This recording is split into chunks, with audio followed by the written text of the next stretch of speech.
I mean, that's the fun part about life, right? Totally. If life were predictable, that wouldn't be much fun. But I also like to plant the seed of like, a lot of times people think the unknown or the unpredictability is negative.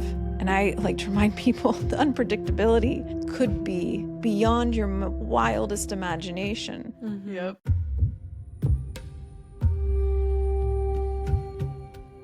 Welcome to SoulPod, where science meets mysticism and your inner wisdom leads the way.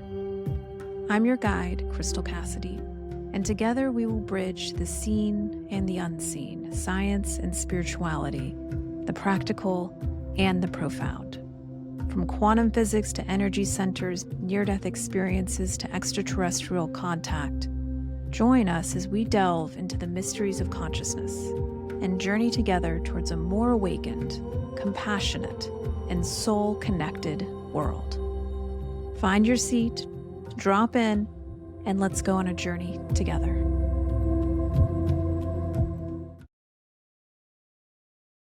Welcome back, light beings, to another episode of Soul Podcast. I'm so excited to be back with you and our lovely SoulPod team, Linda and Kat. Welcome. So I just got back from Italy, so I've been gone for about a month, and it got us thinking because as of taping today, we just launched a whole new side to SoulPod. And this includes a new place for you to integrate, to see your journey progress, to replay journeys that you want to go deeper into again.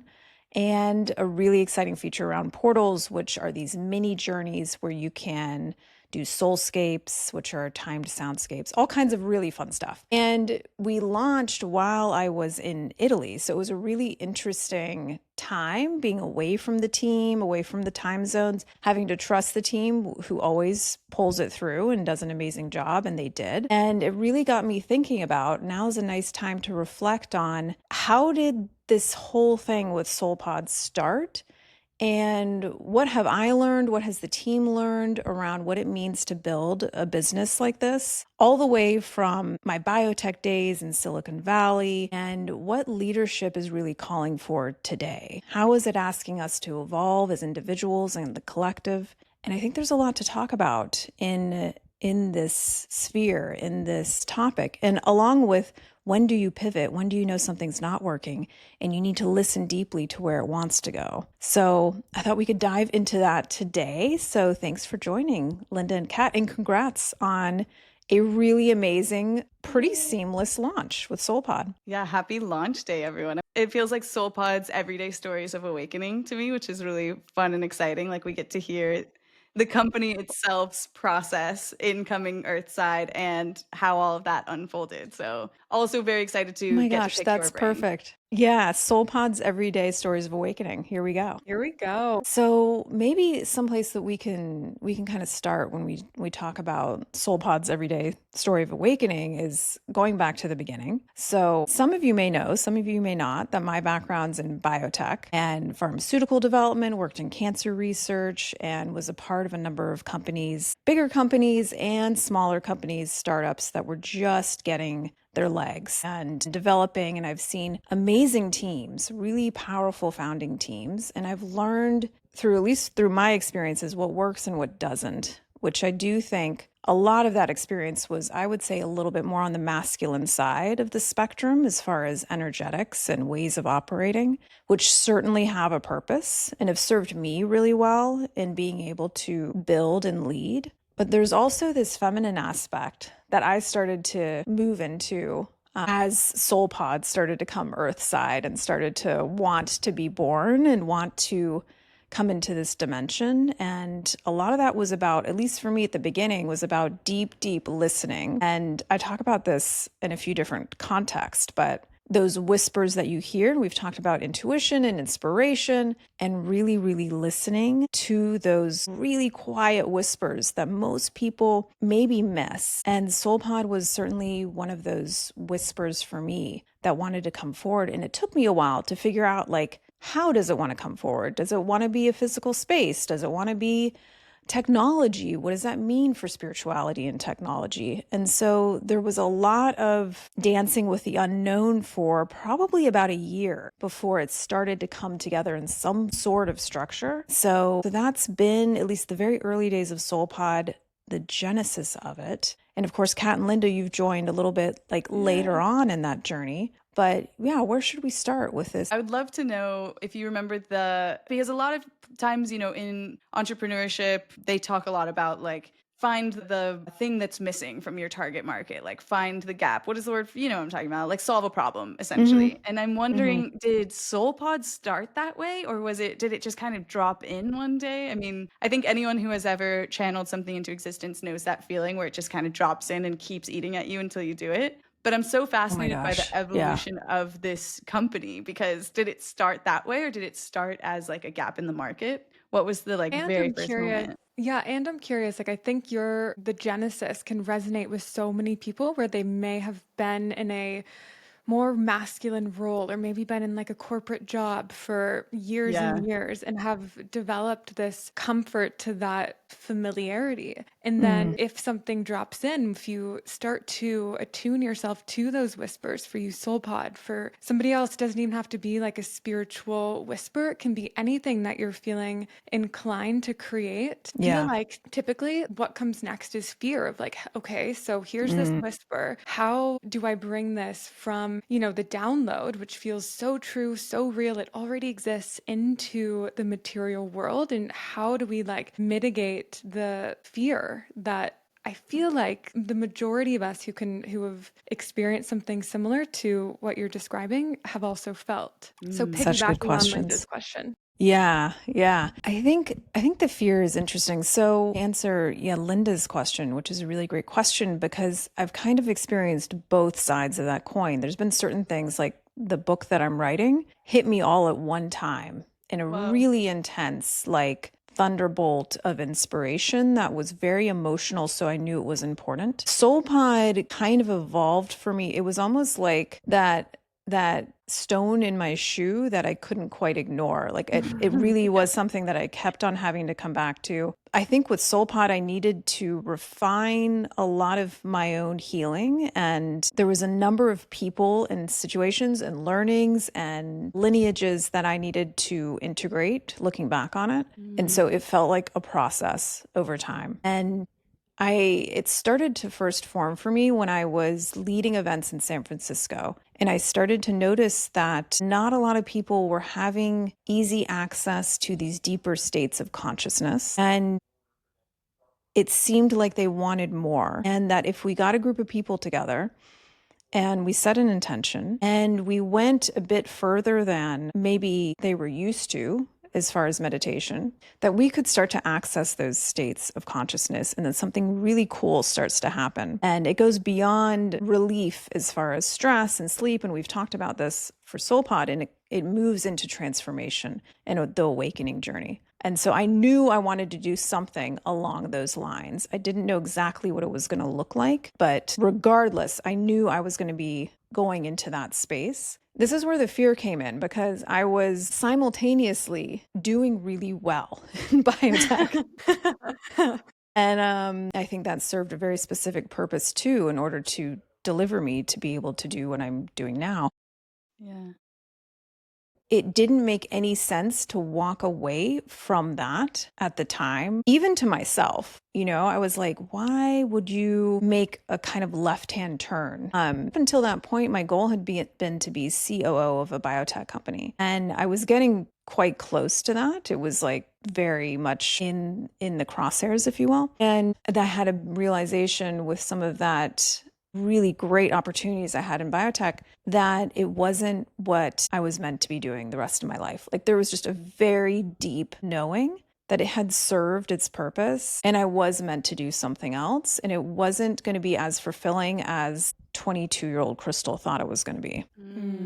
Which it's so cliche. People talk about this all of the time, that it's like sometimes your goals, if they're not supported by your inner alignment, it doesn't mean it's bad. I think it totally served a purpose. I think it was meant to. And that wasn't it. That wasn't the deep experience of fulfillment that I was looking for. It was a stepping stone to it. And so I started to get really clear on that. And the more clear I got, it took a lot of courage and a lot of playing with the unknown to move through those years where I was kind of untethered. Like I was moving away from biotech, and I was moving into something else, but I didn't know what it was. So there was some fear. There was some like, am I messing my life up? And my capacity for risk is naturally pretty high, but that was also still being challenged.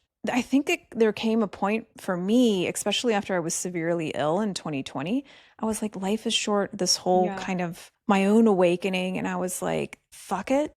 But, like let's go for it. Like what could the coolest thing I could possibly imagine look like? And I started I remember this. I had like 7 pieces of blank paper and I started sketching out like apps, like screens and like how could content interact with each other in a way that is really supportive? And I love structure. I come from the science world. So I knew I wanted to create structure. And I think I still have those pieces of paper somewhere, but I hope so. I started like playing with that in probably 2021. I started just sketching out like ideas and it just continued to really interest me. It's just all I wanted to think about, that and my writing. And so it just kind of pulled me along. And I started to think of SoulPod as not necessarily an extension of me, but me being a steward of it. And I made a commitment to it. I said, I'm going to help you come into this world. It's up to you in a lot of ways. It's not all up to me. I'm like a big part of the equation, but I will commit to taking you as far as I possibly can. And that's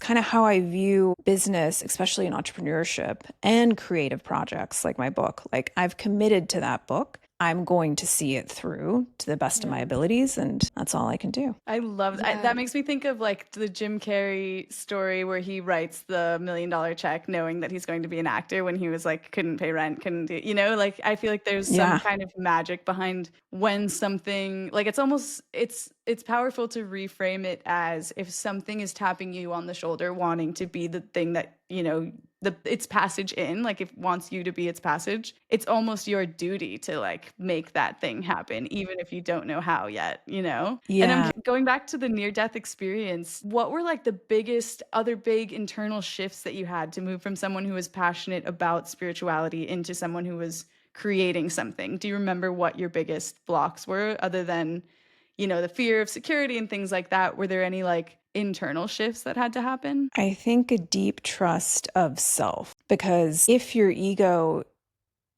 hasn't softened up to some degree, it makes it really difficult for you to trust your creative intuition and to trust yourself to lead, that you are capable of bringing something earthside that is important. Every single one of us has that in whatever form it ends up being that is important for it to come into this space and time. And it takes some really deep self-trust to be able to allow that to come forward, because otherwise you can talk yourself out of it. Like, I'm not good enough stories. I don't know enough. I couldn't possibly bring something that's helpful and informative forward. I'm not a good leader. Yeah, or I don't have the resources, kind of an easy one to reach for. It's very real, but like I think some of the other ones are actually more impactful to face within yourself. And I have always personally been somebody that's like, I can dive in and figure it out. And so I trust the process of diving in. And if my intention is to help people, because I've also been very lucky and privileged in my life. So I've had the space to meditate every day for 10 years, to study with really great teachers. And it did feel a little bit like my duty, having discovered some of these gateways, if you will, into better understanding the self and your highest self and your soul, that I kind of pay something back in a way of as far as creating something that's more accessible for people to discover this for themselves. And so that became more of like a mission, which is a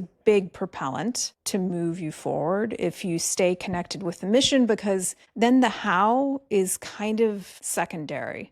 Like if you get really clear on the mission, which I have, help people move from fear to love, help them through structure. But then the how, again, is not as, it's important, but that North Star, I think, is even more important. And to trust myself, to learn how to lead in a new way, to figure out the hard stuff, to tell myself that I was ready instead of trying to talk myself out of it. Yeah. So there was a lot of that going on. Yeah. Yeah, I think double clicking on, I think so many people can resonate with when the ego comes in. And even when you were transitioning out of biotech and you said, you asked yourself, like, does this make sense? I think so many people feel that even with the rhetoric around our current economy, you know, like, does it make sense? The job Yeah. market's XYZ, and you can adopt Yeah. all of these beliefs that will implement the download or hinder, excuse me, opposite of that, the downloads from coming in, you know, will actually Totally. create a reality that is true to those limiting beliefs. So I think it's really, and to the rest of your journey to this point, Crystal, in stepping into that identity of really having the courage to go in and see where the ego came in, see, address it, meet it, you know, and that does take so much courage. So I think for anybody listening who might be in that space, getting clear on what your foundational belief is, like, do you believe that the universe is conspiring with you, for you? Do you believe that if you follow your most aligned, authentic desires and where that's leading you, that you will be supported? Because if you do, then it's still difficult and it requires courage, but taking that step towards that, it's inevitable. Like, you can't not, you know, if that's what you believe. Excuse me, if Yeah. that's what you believe. So really getting radically honest with yourself of like, is that my belief? And if not, then doing the work to reprogram your nervous system to the point where that is what you believe, so that when you are like when you finally are ready to take that step towards greater alignment, your nervous system's ready, you're ready to believe that you're supported and can welcome the downloads, welcome the serendipities, and be led to where you're meant to go. Yeah. Yeah, that's a huge part of it, Kat. And I kind of want to dive in a little deeper on this because I think it may help some people out there, but I'll bring it even further back to, and sometimes we can look at parts of our journey and be like, oh, I don't know that just because I switched from biotech doesn't mean that it wasn't a very important part of my journey.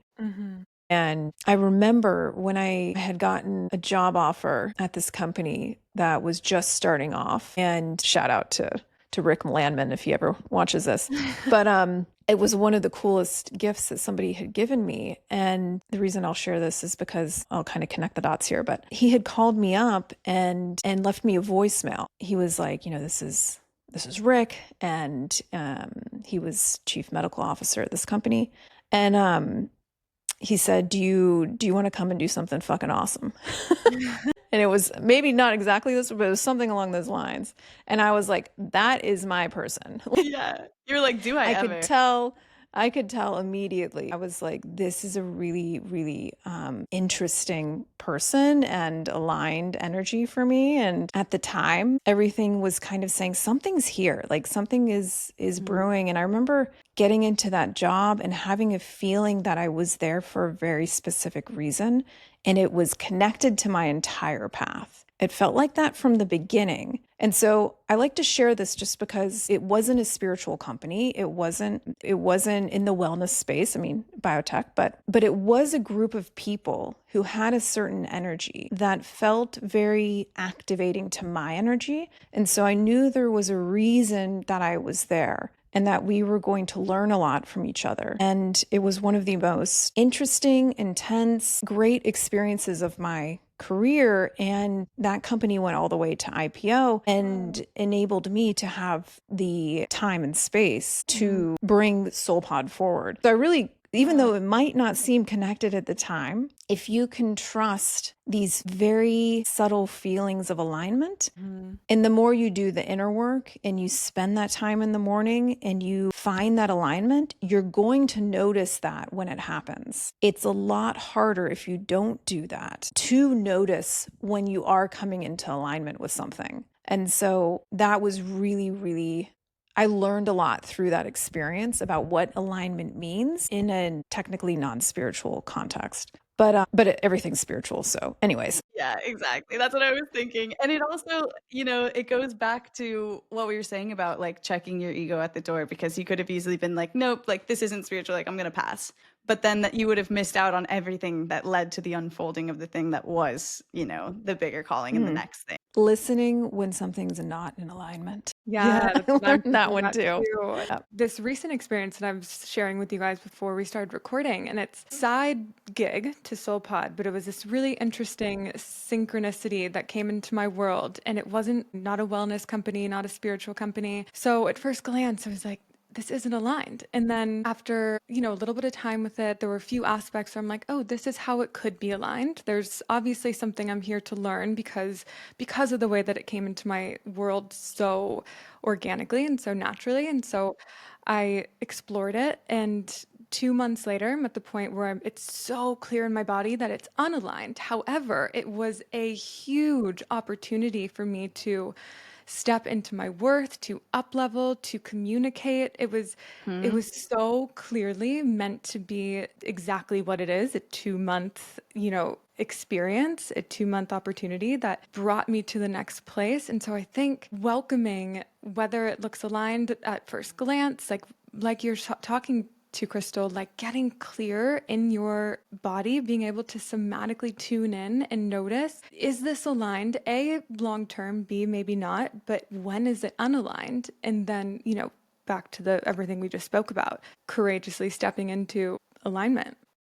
How Yeah. did you know? How did you feel it was unaligned? Yeah, and I think this will take us to where we want to go next.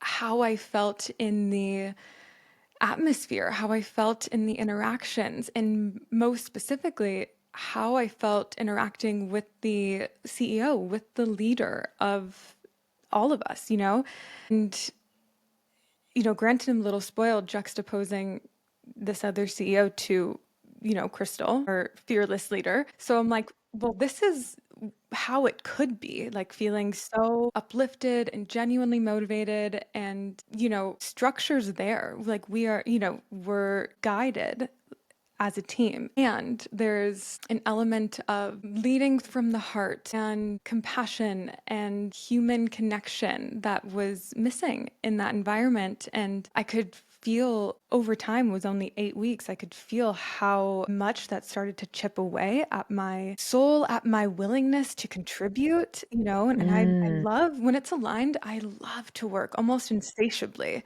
But when it's unaligned, working does begin to chip away at my soul. Like I can feel it so clearly. So just after that short amount of time, it was clear. Yeah, I almost feel like if we wanted to distill it down to a checklist, like what I've seen for myself and for others, it's always your head will talk you out of it, but your body is gonna know. You know what I mean? And that's where Yeah. these practices are so profoundly important, is if you're starting to talk yourself into or out of something, you're probably more up here and you need to get down into here more. But you're always going to feel that repulsion or that shrinking feeling inside your body when something's not aligned. Anything that just the physicality of those sensations is going to lead you much further than the logic and the reasoning in a lot of ways, right? Yeah. Oh, yeah. Yeah.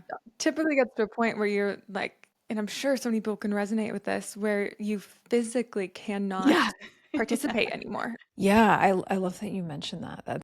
There's been a few times where I remember I was in an interview earlier in my career and I was sitting across from this man and he was just looking at me and he was like, "Do you really want a job here?" And I was like, Called out. "You know what? I don't think I do." And he was like, "You'll find something better."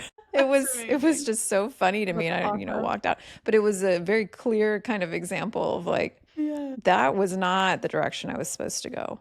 I also took a job in Japan and Oh. What? and I know, I don't know if I ever shared this. I took it like teaching English in a remote area of Japan, and I literally get to Japan. It'd been I also studied martial arts for a long time, so it was very aligned. I wanted to go like immerse myself, and I got there, and this is I got there and I've never had such an intense experience of unalignment. Like, I No love way. Japan, but when I got there and I was in the training and the space, everything within me was screaming no. And I remember I was in a training with like 3 other people. And I literally told them, I stopped them and I was like, I don't want you to waste your time. I'm not going to be staying. And they were shocked. Nobody's ever done this. Are you sure you don't need some time? And I was like, no, I'm sure. I just know that this is not for me. And it was just a wild. I came back home. Everybody had planned for me to be gone for 2 years, and I did Wow. not care because there was something in me that was like, don't do it. And to this day, I never know why. But I do know that company was not paying their employees and they ended up going under. So there Oh was my there God. was that, which was interesting. But I didn't really ever question it. I was just like, I know this feeling. And I just really encourage people, if you feel that, you don't have to know the why. You can just trust the feeling. And when it comes to SoulPod, I mean, that's a part of my daily practice, is making sure I'm in alignment for not just for SoulPod, but for my life. That's my number one priority, is my inner alignment, my self-realization, my awakening. And then that's continuously being fed. The times where, and this is really nuanced, see if I can explain it. The times where I was making a decision that was more based in what you should do, let's call it like based on structure, like this feature makes more sense for XYZ outcome, which isn't a bad thing to look at. Like, there's a balance here, 1 foot in the world, 1 foot in the mystical. Mhm.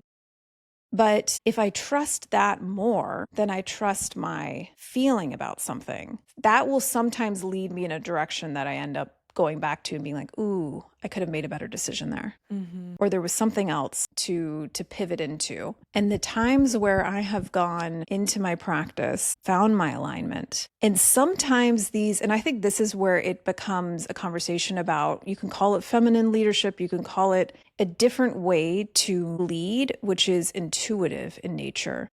And I can tell you, being in Silicon Valley and being in this city, which is amazing, but there is an overemphasis on optimization and structure and frameworks, which have its place, don't get me wrong. Yeah. But it's a complete neglect of the intuitive experience when it comes to business, which I find so funny because Steve Jobs is notorious for, and I don't Notorious. I was thinking that. think people take this seriously. I really don't. Yeah. A lot of his insights came from his meditative spiritual Mm. experience. And I think people just blow past that. And Yeah. it's so important. Like, even a week ago, I went into meditation. I got into my alignment.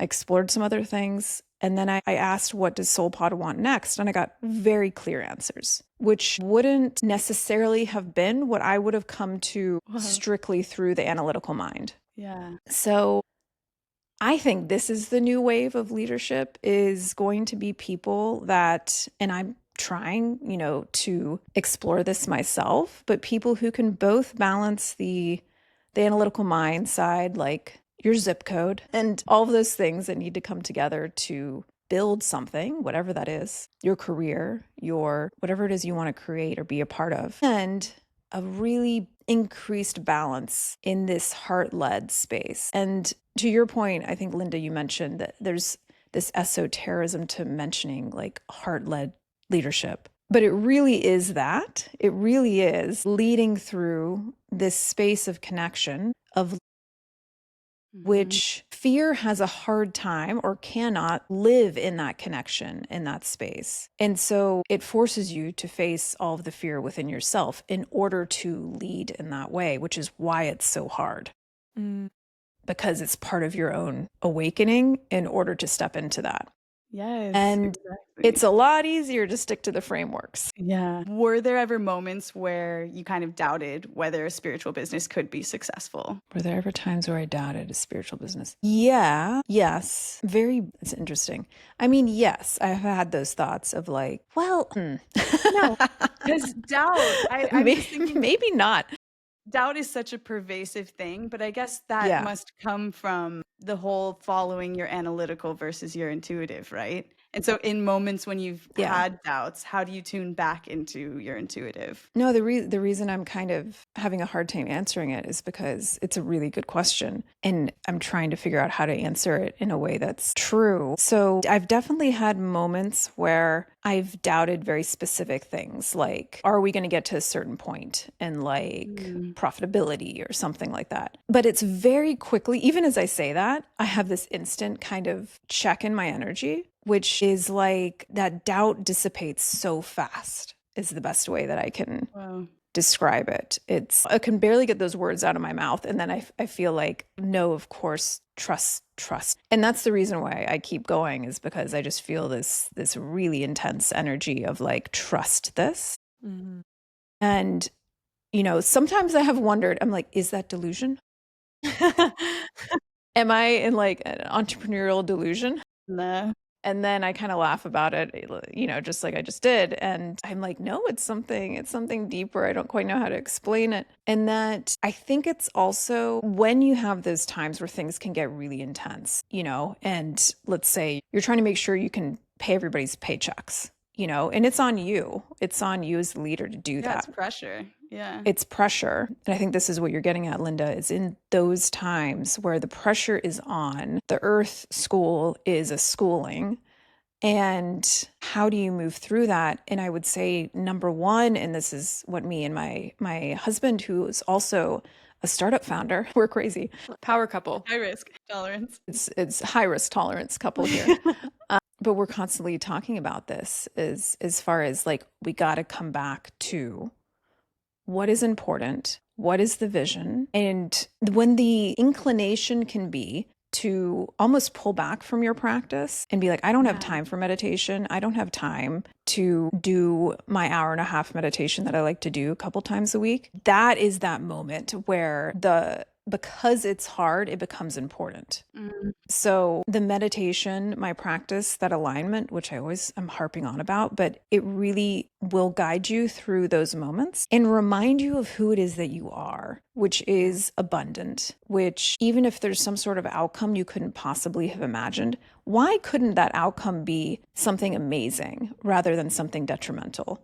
Like, I love to challenge that in my mind, is like doubt. Well, sure, there's risk. What if it is something amazing? And I really want to mention this because for especially women entrepreneurs or people who are marginalized, you're going to get asked a lot more about doubt and risk mitigation than you're going to get asked about what's possible and how big it can get. True. And I feel very passionate about this because Interesting. not only is it infuriating Yeah. Naturally. as a woman, Right. but it's also very insidious, and it's kind of like under the surface of conversation, whether you're raising funds, whether you're talking to other entrepreneurs, whether you're talking to your parents, whether you're talking to prospective employees or partners. And I've thought a lot about why this is. And I think it's because, especially as women, you're expected to nurture, you're expected to basically take care of everybody. Men are expected to reach for the stars and lead something big and Yeah. Roman Empire vibes, I want to, especially to the women who are trying to bring things forward, don't let that get to you. Like, have an answer for how you're going to risk mitigate this or how you're going to move through this. Have those answers, but try more than 50% of the time to refocus on your vision and what it is that you are bringing Earthside. Also remembering that it's not all on you, that this co-creation with the universe is truly a co-creation, and to trust that.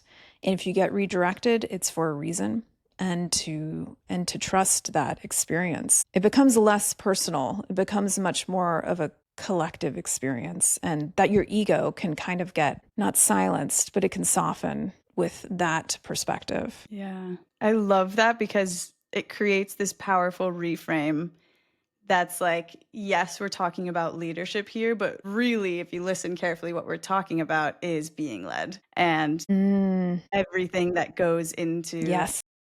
diminishing the sense of And I think this is also really common for like every woman entrepreneur I've ever known, feeling an overload of responsibility that's just not there. And the reality is you're being led on this journey. And every time you take on too much responsibility, you're slowing down the process. That's, obviously you have to balance like important things, but there is an element of allowing and surrender and being led that goes into that. Yeah. Yeah, it feels like a Absolutely. Yeah. healthy dance, even as you're speaking to the future of SoulPod, it's like, and even if it weren't to reach the vision and were to take some sort of detour, it's like that would also be for the greatest becoming and where you're going. Like maybe it would be to lead to to something else that you're supposed to do. There's a healthy amount of unattachment that you can exist in when you're again rooted in that belief system and are open to being led, and that is your practice and that is your relationship with the universe. It's like, I know this to be true in my body, like, as you're saying those words, Crystal, like I can't get them out, like, I know it to be true in my body, which is the like strongest data point. You can feel that truth, you can feel that alignment, you can feel that purpose driving you forward, propelling you forward. And if anything were to change, if the universe had another, something else in mind, okay too. Like in that unattachment, it dissolves the fear. You can still maintain that devotion to that truth that exists within you, and you can let go and trust. Yeah. Yeah, I think that's a huge part of it. And remembering that intention and vision is that North Star in the sky. And you're coming into alignment with that. If you're on the ship, you're like adjusting the sails and ensuring that you're moving in this direction towards that light that you've set your sights on. But, and also at the same time, like you're saying, Kat, there's this healthy disattachment from it. And this can be kind of confusing to reconcile when we talk about manifestation and feeling your future. But I think what we're talking about is the manifestation part, which is getting really clear on that vision of where we want to go with SoulPod and what we see and how we want to serve. And my intention is always use me, source, universe, in a way that delights my mind, body, and soul. And that's really it. And like my primary intention being my own awakening and full self-realization in this lifetime. Everything else can kind of come from there. And I think the part about manifestation that we sometimes forget is, yes, setting the intention, the North Star, and releasing your attachment to the how. So we don't talk about that as much, or at least I don't hear that talk about as much when it comes to manifestation, is that part where you let it go. Yeah. You got to let it go in order to co-create. Totally. And so it doesn't mean that you don't have an intention, that you don't know where you want to go, that you're feeling it in your now, you're activating that experience now. What does it feel like if we come together as a species in more love and less fear? What does it look like if we're in better alignment with our planet? What does it look like when you have let go of some of those limiting beliefs about your own abilities, about your expression, about your worthiness? Like, what does that feel like? What is that? And really getting clear on that and then letting it go. And being like, all right, I'm here to co-create. Let's see where it goes from here. I mean, that's the fun part about life, right? Totally, If life were predictable, that wouldn't be much fun. But I also like to plant the seed of like, a lot of times people think the unknown or the unpredictability is negative. And I like to remind people the unpredictability could be beyond your wildest imagination. Yep. That's also possible. And don't forget about that part of it. Yeah. I love that. I love that so much.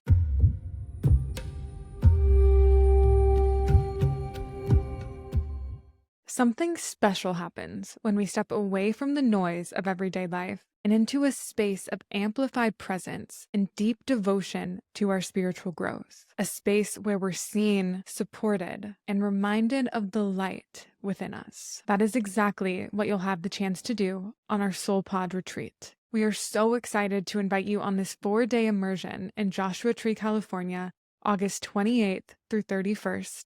Specifically designed to illuminate your path and harness the light within. From guided meditations under the stars to transformative breathwork journeys, this is more than a retreat. It's a portal into the next level of you. You'll be held in a sacred container with like-minded souls, moving from the earthly into the mystical, expanding your intuition, deepening into your purpose, and activating your true energetic potential. If you're ready to dive into the mystical with us, join Crystal, myself, and the amazing SoulPod team in the desert, under the stars, in the stillness, and beyond the veil. Head to www.soulpodapp.com/retreat to learn more and book your alignment call. Spaces are limited to just 12 light beings for this journey. So if you feel the call, listen.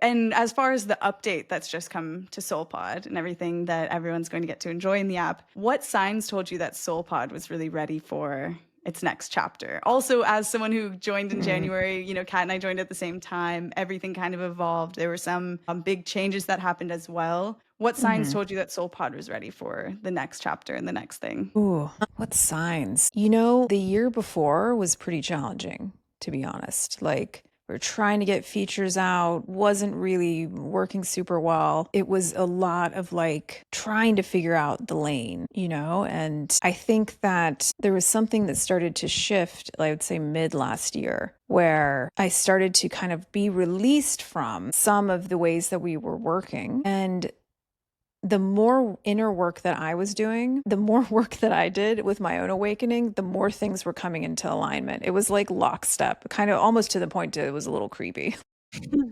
I would have a big breakthrough in meditation, and something in the team or the way we were doing things would shift almost immediately. So it sounds kind of mystical and esoteric, but I started to realize that the more I did my own work, the more SoulPod was going to have an easier time coming forward.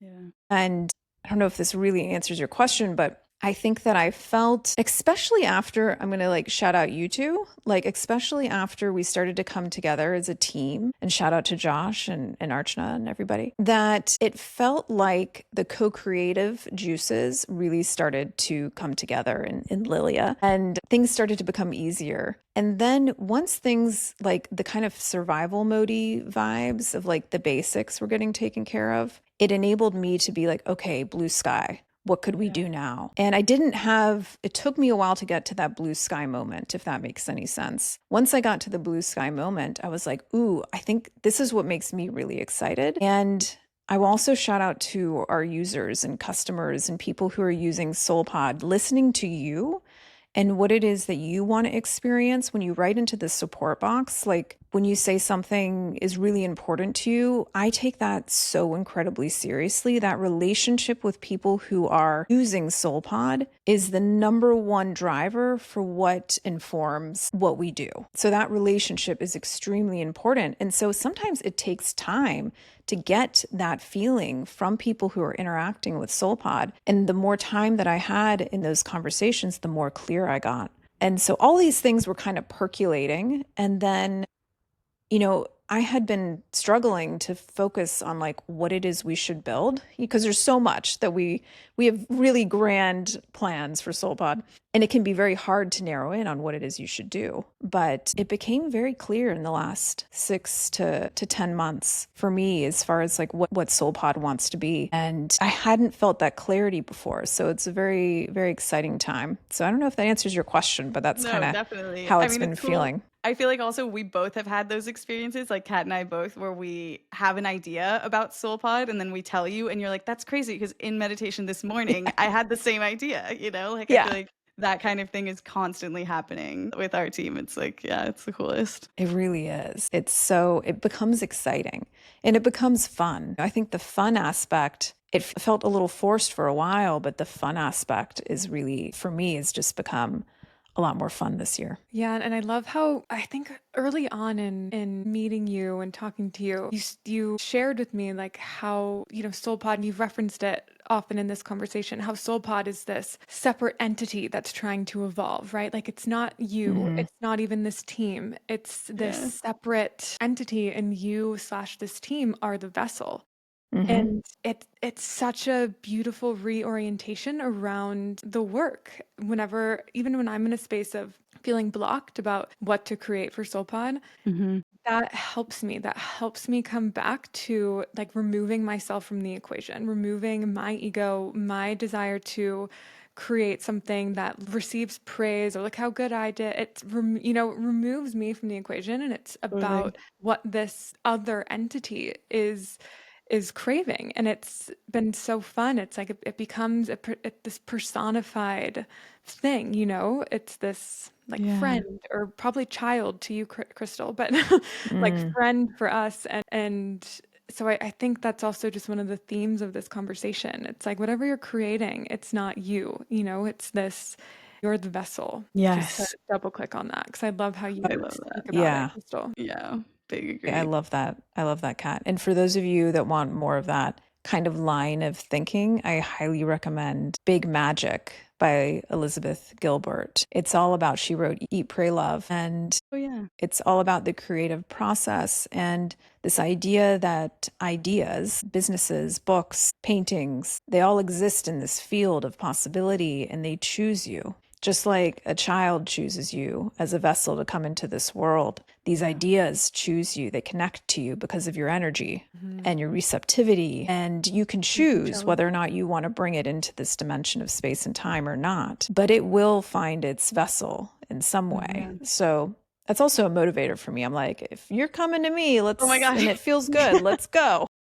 Yeah, what's the thing that Prince is like notorious for saying? Or no, Michael Jackson was like, he's known for recording a song the night the idea comes in, because if he doesn't do it that night, Prince is gonna get Prince. the idea next. And he's like, I have to record this night. You know what's crazy? That's the third time this weekend, or like in the past few days, that book has been recommended to me. So I clearly, Whoa, Ooh, I there gotta go you get that nice. book. go. Well, I feel like this is also comforting for a lot of like solopreneurs who are like struggling and in that early startup, and like they're doing it all themselves because they have to. Trust that your team is going to find you, but there is a Mhm. level of, doing it on your own to get to know the thing that you're creating first, or the thing Mm. that's coming through you first. But rest assured, your team is going to find you, and it's going to inject a whole new level of magic, like probably when you least expect it.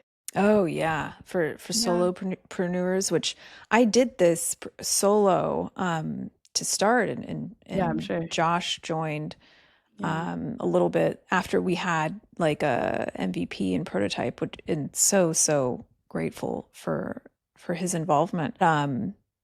Those early days are tough, right? Because everything that's percolating, it's kind of you and maybe your partner, or somebody hopefully that's Givers. involved that you can yeah, your cat. But it's also such a sacred container, that those Mm. early days, and it can be very disorienting to know where to go. But if every day you're doing something that's in the service of your vision, then in a year you're going to be somewhere pretty interesting. So Mhm. especially during those kind of tumultuous times of the ideation, take it day by day. Don't get too wrapped up in like too far down the line, and it'll come together and the people will find you. They really will. Yeah, it really does feel like the baby metaphor is so, applicable, where it's like you're the vessel, it comes through, that initial time is so important, that sacred container of connection, and then it requires a village and the people who are meant to come in and be the support to raise this other human. And I'm curious, you can cut this if you want, but I'm curious if, where we're going with AI. Like I had a conversation with someone recently who was saying that everything is going to be solopreneur. Everyone's going to be a solopreneur because everyone Mm. will be able to do everything vertically. Like with an AI agent, you can have multiple businesses all by yourself. Like Hmm. what happens to exactly what we're talking about, to this, like it takes a village, calling in a team to Hmm. bring something to the world. Like can those two exist at the same time? I think the first part of the answer is we don't know what the next 5 years are going to look like. Yeah. My sense is that AI is going to be a huge unlock as far as the ability to bring something from the field into this dimension of space and time. And so you can think of it as like, it's almost like an accelerant, kind of like psychedelics are an accelerant to awakening. AI is an accelerant to creation, to bringing things earthside. I do wonder though, because there's something to the energy of people coming together in the service of something, whatever that something is. And so my feeling is that's still going to be really important. It may change forms in some ways, and there might be new ways that we're asked to create or that we can create. But I think that,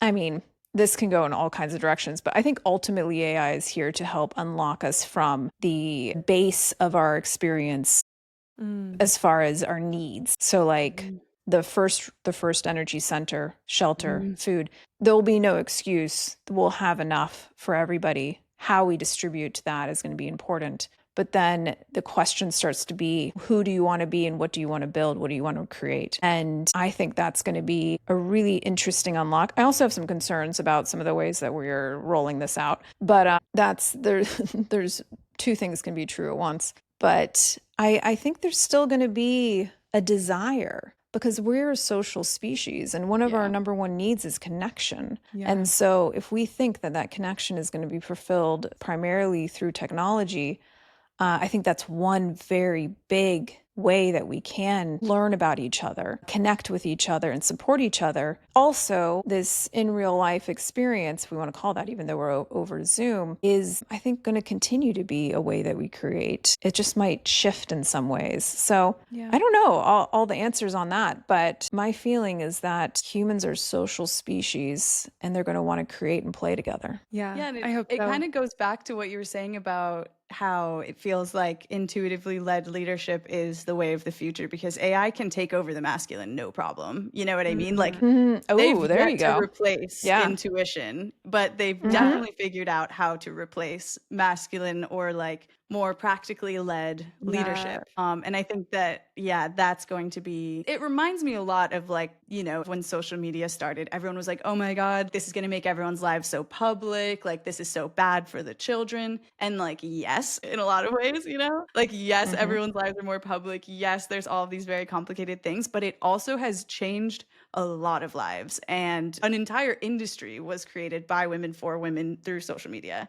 And it's interesting to see that these kind of topics are coming up again as AI replaces the more practically rooted, tasks that come up. Such a I juicy love that, conversation, Linda. No, I think that's a important point that you make is that AI is taking care of the frameworks of the analytical mind elements. And I think you're totally right. I think it's going to open up the opportunity for us to face the mystical, the nonlinear. Like the linear is getting taken care of. The nonlinear experience is where maybe our focus is meant to go next. And that's another reason why I think, as far as the timing of SoulPod and everything, feels very aligned. I do think that's where people are going to want to place their efforts next is on their own inner technology and what that unlocks for humanity. So and very SoulPod exciting. like loves AI as an entity. Every time I've delved into AI with SoulPod, it's like, yes, more. Like it's so fascinating because it's such a spiritually led thing. But every time I sit down to create for SoulPod, it's always like make it weirder, make it more like intangible. Like, you know what I mean? It's always like pushing for AI. It's more so nonlinear. Yeah. Absolutely. Well, last question here. We're curious, what legacy do you hope SoulPod leaves? And not just as like a business, but as a frequency, a space of movement, even beyond, our big focus as a team. What legacy are you hoping for SoulPod to leave? I'm hoping for SoulPod to leave a legacy of love, of remembering our inherent connection to each other, into this universe that we inhabit together, and to be a stepping stone for the awakening journey for as many people who are ready for it. And I would love for it to be this energy or frequency of unlocking people's potential through their heart space and joy. And I think, suffering is a teacher, yes, for sure. Joy is also a teacher. And I would love to be a frequency to help people step into joy as a teacher. Beautiful. Yeah. I think that's probably a good place to close our conversation for today. More to come. Thank you for journeying with us today, Light Beings, and we will see you next time. Thank you, Linda and Kat. Thank you.